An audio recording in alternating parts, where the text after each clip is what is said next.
At 3 a.m., an urgent call came into the ER. It was a 911 dispatcher, 70-year-old female patient en route, with altered mental status and cardiac arrhythmia. A few hours later, the cause was revealed, and it was shocking. For 3 months, the patient had been drinking licorice tea every day, which reacted with her blood pressure medication to dangerously lower her blood potassium levels. Her family was stunned, saying, "We thought it was just a healthy tea." Please listen to today's story to the very end. You can save on hospital bills without medicine or a hospital. Also, the rest of your life could be completely different. I have one small favor to ask. Please hit the subscribe button right now. Like and subscribe are free, but the value of your health is priceless. And please leave the number 1 in the comments. Your single click is a great help in creating these videos. Please also share this with your loved ones. This is by no means an unusual occurrence. In my 20 years of running a pharmacy, I've seen that over 30% of the approximately 200 consultations I handle each year involve interactions between herbal teas and prescription drugs. This is especially frequent among patients over 65, who are often taking an average of 4 to 5 medications, but view tea as just a natural beverage, leading to severe side effects. The most shocking fact is that 90% of these incidents were preventable. Just last month, a 70-year-old patient was rushed to the emergency room with hypokalemia after drinking licorice tea instead of water for 3 months.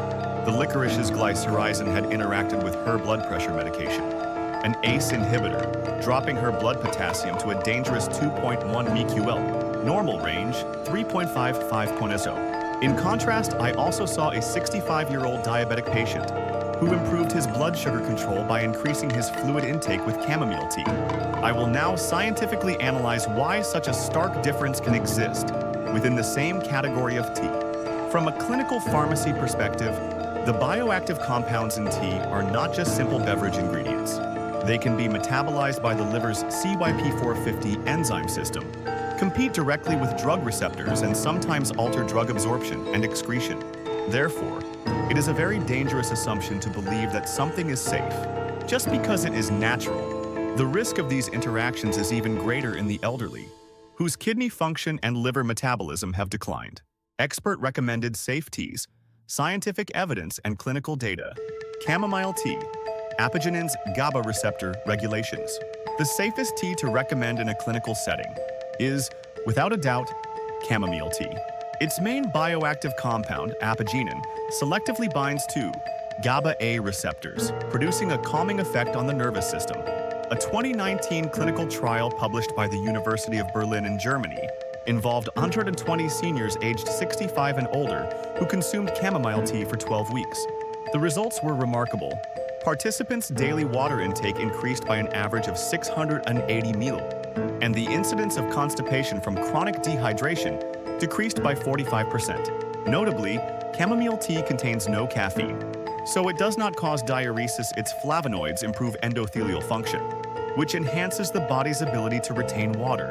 In one real-life case, a 78-year-old diabetic patient I counseled drank 8 to 10 cups of chamomile tea a day with no side effects.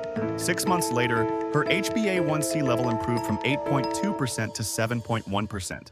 This was attributed to the positive effect of adequate hydration on her blood sugar control. Rooibos tea, mineral balance, and antioxidant effects. Originating from South Africa, rooibos tea is caffeine-free and contains powerful antioxidants, like aspalathin and quercetin. A 2020 analysis by a University of Cape Town research team showed that rooibos tea helps maintain the body's mineral balance by supplying electrolytes, such as calcium, magnesium, and potassium. For patients taking blood pressure medication or diuretics, it is especially important that rooibos tea supplements potassium while promoting the excretion of sodium.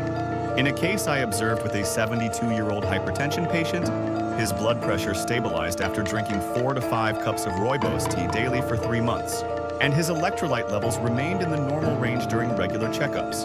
Peppermint tea. Menthol's digestive relaxation.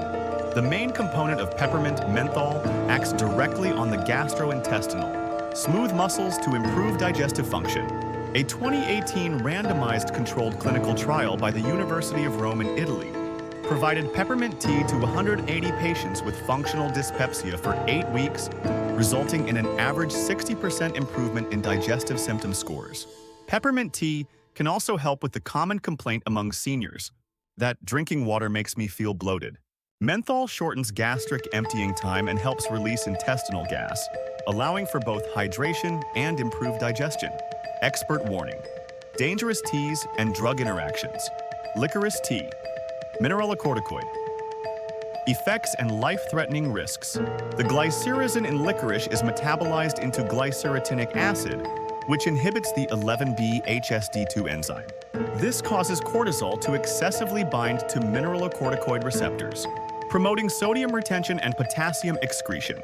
According to the FDA database, licorice interacts with exactly 146 medications. When combined with ACE inhibitors, licorice tea can cause severe hypokalemia, dropping blood potassium levels below 2.0 mql. Using diuretics and licorice simultaneously can lead to severe muscle damage, like acute muscle paralysis or rhabdomyolysis. Furthermore, for patients on digoxin, drinking licorice tea can increase digoxin toxicity, leading to a fatal arrhythmia. In an emergency case I experienced last year, a 75-year-old patient who had been drinking 1 liter of licorice tea daily for 3 months while taking lisinopril, a blood pressure medication, had his blood potassium drop to 1.8 mql and required a ventilator. Fortunately, he recovered after immediate potassium supplementation and stopping the licorice, but a single day's delay could have led to cardiac arrest. Ginseng tea. CYP450 enzyme. Induction and reduced drug efficacy. The ginsenosides in ginseng induce the liver's CYP3A4 and CYP2D6 enzymes, which accelerate the metabolism of many drugs. This can lead to lower than expected drug concentrations in the blood, reducing their therapeutic effect. Ginseng tea poses a dangerous combination with several drugs. When taken with anticoagulants like warfarin, ginseng can decrease the drug's effect, increasing the risk of blood clots.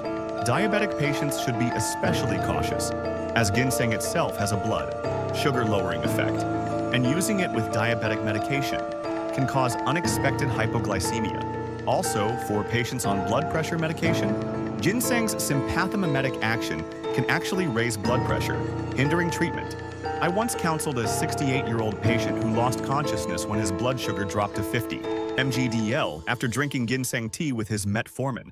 This was a severe case of hypoglycemia, caused by the combined effects of the ginseng and his diabetes medication. Ginkgo biloba. Tea antiplatelet effects and bleeding risk. The flavonoids and terpene components in ginkgo biloba extract are powerful inhibitors of platelet aggregation. When used with anticoagulants or antiplatelet drugs, this can cause unexpected bleeding. It is particularly dangerous before and after surgery. According to a 2021 report by the American Society of Anesthesiologists, patients who took ginkgo biloba supplements experienced an average of 40% more bleeding during surgery. I am personally aware of a case where a 70-year-old patient did not stop drinking ginkgo biloba tea before a dental implant procedure and suffered excessive bleeding, requiring emergency hemostasis. High caffeine teas. Cardiovascular stress and drug interactions.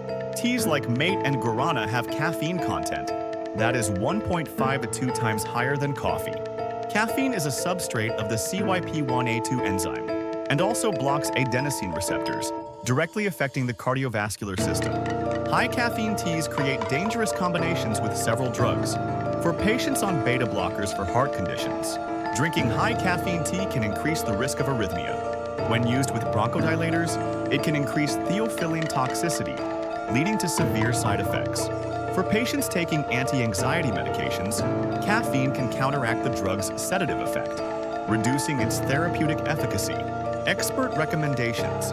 A systemic approach to safety. Personalized guidelines for specific medications.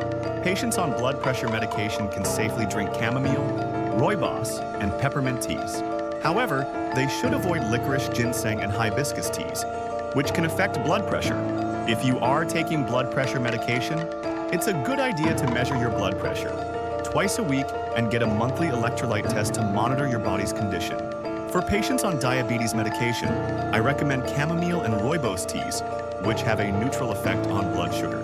Ginseng tea poses a risk of hypoglycemia and should be used with caution. and cinnamon tea should also be approached carefully, as it can cause blood sugar fluctuations. If you are taking diabetes medication regularly, check your blood sugar before and after meals and get your HbA1c checked periodically to monitor your blood sugar control. Patients on anticoagulants can safely drink chamomile and rooibos teas. Ginkgo, biloba, turmeric, and garlic teas should be absolutely avoided, as they can increase the risk of bleeding. If you are taking anticoagulants regularly, check your INR levels and always watch for any signs of abnormal bleeding, such as frequent nosebleeds or bleeding from the gums.